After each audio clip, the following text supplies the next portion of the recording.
भारत और मालदीव के बीच तनातनी थमने का नाम नहीं ले रही है। इसी बीच मालदीव के राष्ट्रपति मोइजू के चीन से लौटते ही तेवर बदल गए हैं। मोइजू ने कहा, भले ही उनका देश छोटा है लेकिन उन्हें धमकाने का लाइसेंस किसी को नहीं है।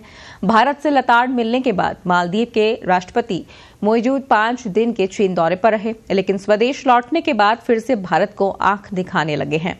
उन्होंने अपनी चुप्पी तोड़ी और कहा कि मालदीव भले ही छोटा देश हो सकता है लेकिन इससे किसी को धमकाने का लाइसेंस नहीं मिल जाता। भारत पर निशाना साधते हुए मोइजू ने कहा है कि हिंद महासागर किसी देश विशेष की संपत्ति नहीं है। दरअसल मालदीव के राष्ट्रपति मोहम्मद मोइजू का चीन का दौरा इन दिनों खास चर्चा में है। 5 दिन बीजिंग प्रवास के दौरान मोइजू ने चीनी नेताओं और उनकी मेहमानबाजी की जमकर तारीफ की। उन्होंने चीन के साथ कई अहम समझौते भी किए। मोइजू ने समझौतों के साथ साथ चीन से मालदीव में पर्यटन को बढ़ावा देने के लिए मदद की मांग ली है। वहीं चीन से मोइजू का पर्यटन में मदद मांगना इसलिए भी चर्चा में है क्योंकि भारत से फिलहाल उसके संबंध अच्छे नहीं हैं।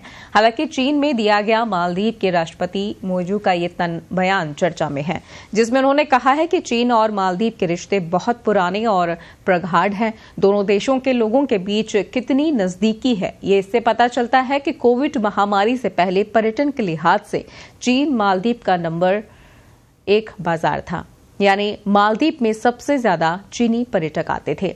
इसी के साथ आपको बता दें कि प्रधानमंत्री नरेंद्र मोदी के लक्षद्वीप पर फोटो शूट कराने और उसकी तुलना मालदीव से करने पर मालदीव के मंत्रियों ने पीएम का मजाक उड़ाया था।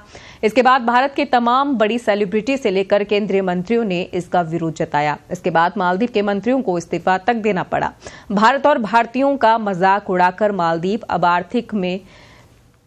आर्थिक में फंस गया है। उसे रोज करीब 9 करोड़ रुपए का घाटा सहना पड़ रहा है। मालदीव ने भी खुद कहा है कि बायकॉट की वजह से उसके देश के 44,000 परिवारों पर संकट आ गया है।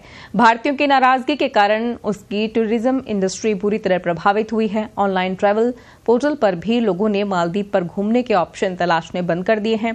इसके बजाय लक्षद्वीप की सर्च 34 गुना से भी ज्यादा बढ़ गई है।